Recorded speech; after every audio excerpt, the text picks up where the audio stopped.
Alright, YouTube, so here it is. This is going to be a little pre-show to the 2v2 World Cup third place game and Grand Finals. Basically, we're going to have an overview on the entire tournament, how things went, what we learned from the statistics, what we learned from the game outcomes. So, yeah, it's going to be about 10-ish minutes while we are getting prepared for the games to start. And, of course, after this, we're going to have the games themselves. So let's start off with the overall format of 2v2 World Cup. 2v2 World Cup was announced, I think, around September-ish, with $30,000 prize pool. $27,500 approximately goes into the main event's prize pool, and also $2,500 goes to the Silver League prize pool. The Silver League was consisting of teams that weren't able to get into the main event. Each country was given a chance to be represented by 2 teams at maximum. So those countries that had more teams signing up, they had to play deciders at the beginning of the tournament, and only 2 teams were able to get into the main event. This actually brought in some significant controversy because, for example, Vivian Jubatong for China weren't able to participate in the main league. As you see, China A is Mr. Yuan Lix, who we're going to see in the Grand Finals, and the China B is Team NCL, who defeated Vivian Jubatong in those pre-qualifiers. So after that, we had a single elimination stage, if I'm not mistaken, and the teams eliminated there also had a chance to get into the Silver League. We're not going to go very deep into the Silver League standings because Silver League was delayed by a couple of weeks. In fact, Silver League is, I think, now a round of 16s, and I will be casting quite a lot of that in the upcoming weeks.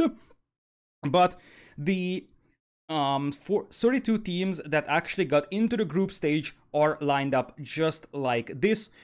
This was a GSL-style group stage, so there is going to be 2 matches that every team plays, and the one team that wins 2-0 is going to be the first in team.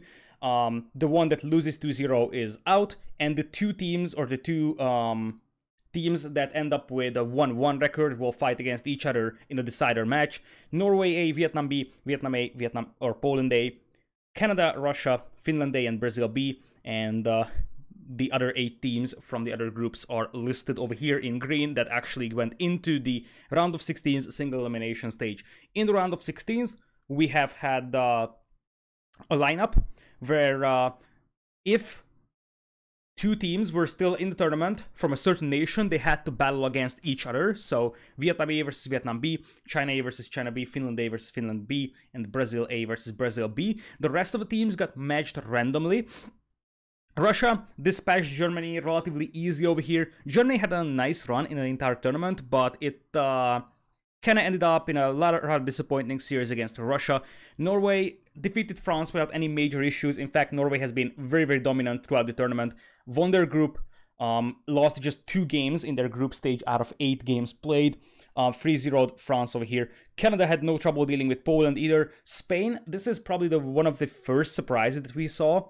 Spain 3-1 against Argentina is a little bit of a surprise, I would say, because Nikov and Kapos were thought to be a little bit stronger, but Spain overall surprised a lot of people in the tournament, as we're going to see. Brazil A versus Brazil B, Vietnam A versus Vietnam B, China A versus China B, and Finland A versus Finland B were, I think, pretty predictable outcomes. There is a reason why Team A was actually Team A and not Team B, so theoretically, Team A is going to be always stronger than Team B, and this is exactly what we're seeing. In the quarterfinals, Norway defeated Russia. I cast that series with T90, and it actually gave us some very memorable games. Russia had some nice moments, but Norway was just beastly in that series, just like in the entire tournament. The biggest surprise of the single elimination stage, if you ask me, Spain beating Canada 3-0. Hera, Slam, and Chris got pretty much slammed by Spain, who really showed excellent preparation throughout the tournament. Spain was probably the team that came up with the most innovative strategies, showed very good teamwork, and that really showed in the entire tournament. Like, basically, their preparation was super top-notch. Taro, the mastermind behind many of their unique new strategies, really showed how much they prepared for a tournament, and that materialized in a 3-0 win against Canada. Brazil A versus Vietnam B was a close series, but if I remember correctly, correct me if I'm wrong, I can actually look it up. But yeah, Miguel and Dogao were leading 2-0 against ACM and Bakhti. Then on Team Islands and Chaos Pit, it started to go wrong, and especially the scary part was the Team Islands game, where that was the home map of Miguel and Dogao, and they lost it. So at the end of the day, they actually managed to retaliate with Ghost Lake victory, but it actually became closer than it should have been for Brazil. They were up 2-0 and nearly lost the series. They managed to rebound. Overall, ACM Bakhti played very well, and I think I'm very happy to see Bakhti coming back to his old shape. He wasn't able to practice as much as he was able to during the Woobly days, but now I think he's back in a very, very good shape, especially in team games. China A defeating Finland A. I think it's a little bit of a surprise because a lot of people expected a lot more from Suomi, but it's just the fact that Lix is playing extremely good in this tournament. Mr. Yu and Lix is already a very, very strong combination, but Lix has been probably bringing us his best tournament performance I've ever seen from him. So because of that, China A defeated Finland A here relatively easily, I would say. They brought in some new strategies, like, for example, Mr. Yu and Lix, especially in Team Acropolis game, that was a very, very smart play from Yo and Lix over there to punish Max with the Kumans. And that brings us to the semifinals. The semifinals, Norway 4-2 Spain. We had an interesting series. I have to say, Norway was up 2-0, and I was scared that it's going to be a 4-0 here. But then Taro and Lan came back. Scandi was very promising from Taro and Lan, showed very good teamwork over there. Nomad also extremely well executed, but very unlucky for Norway. From the interviews we have seen from the Norwegian team, it was really about the fact that Lan was completely unnoticed. Norway had no idea where Lan was, and it came as a surprise that MBL got castle dropped by Lan, because they just didn't know where Lan was. They were very close to scouting him, but they were unlucky and kind of missed his base. And at the end of the day, that meant that Lan was just unnoticed behind both Viper and MBL, and he could cause a lot of damage, allowing Taro to just have a free boom and then snowball the game. But the Valley game was extremely promising from MBL and Viper, super dominant. Taro and Lan, that was a kind of disappointing game for them. And Team Acropolis, I feel like that was the only place where I really saw that Spain actually made game plan mistake rather than execution mistake. Throughout the entire tournament, they were very prepared, but they went Pikeman and Cavalier basically against Arambai and Camels. That just didn't work out for them. The lack of archer component for Army hurt so badly, so that brings them to the third place match. And other semifinals, that was very, very dominant from Yo and Lix. Miguel and Dogao came up with some innovative strategies. So the Tatar sling into... Was it the sling play? I might be confusing it with the other one. No, this was the sling play from Brazil, if I'm not mistaken. Yeah, it was slinging Miguel into triple stable Hunnic Knights, with the game plan being that Dogao was gonna sling, and Miguel, with a faster working Hunnic stable, he's just gonna overrun the opponent with Knights, but that didn't work out because the combined army of Yo and Lix were just much better. The Team Islands game, absolutely outstanding performance by Yo and Lix. The use of Teutons with a fast castle Knights and siege landing, being able to withstand a lot of conversions because you have Teutons on your team is just absolutely outstanding and top-notch from Lix, really showing how well prepared he is for the tournament and really showing how good he is playing in the entire tournament. Of course, he was delivering his usual high level of play, but Lix has been a surprise to me in this one. Just as well as the Golden Pit game, he was able to delay both Dogao and Miguel, allowing Yo to just snowball the game later on. Ghost Lake, Miguel and Dogao actually had a pretty convincing game over there. But at the end of the day, Nomad is the place where Yo and Lix might be the best at, so that ended up with a 4-1 standing. Third place game is going to be Spain versus Brazil. We have the fight for a prize money. You can see that the third place gets $3,000, the fourth place gets 2.2k, so there's a significant difference in the prize money for the third and second, or third and fourth place. And then grand finals will be Norway and China. So with that in mind, we are gonna have the quick look at the statistics, which is basically going to be the second half of this pre-show. So Nerfox was kind enough to create a very, very detailed statistics sheet that actually has all the results from the group stage, the playoffs, and like a lot more statistics as well. We're just going to take a quick look at the quick stats, and you can see the two finalists over here. Norway didn't lose a single match so far. 16 wins in games to 4 losses. And the other team, 16-3 for China. The two unbeaten teams are here in the grand finals, and you can see in the game win-loss ratio why they are here. So it's one thing that you are 5-0, but it's 16-4. The other thing to look at is that it's one thing that you have a good win-loss ratio on certain maps, but it also has to come at the right time. You can see that Canada, for example, 9-3, Vietnam A, 11-3, but that 3 defeats actually came at an awful time for Vietnam A.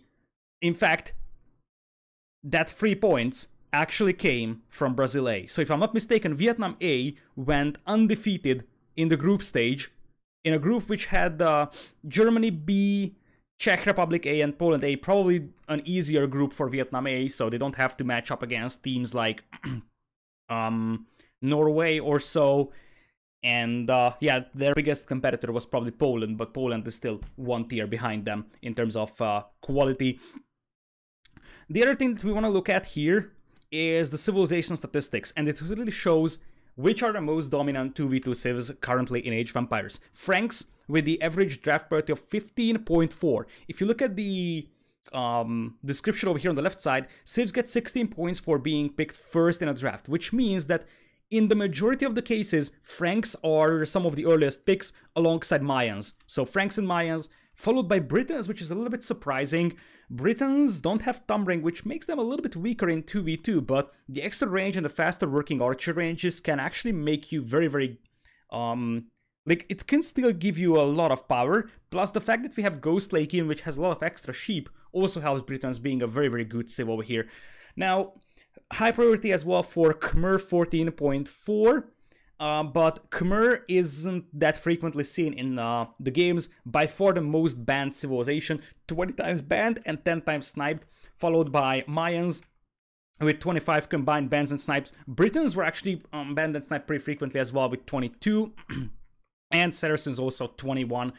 Franks, interesting to see that it is not banned very frequently, just sniped very frequently, which means that teams don't really hate to play against Franks, or at least they want to allow Franks to be in the draft, but if they can't get it, they will ban it from the opponent. So they will only take it away from the opponent if they can't get it for themselves.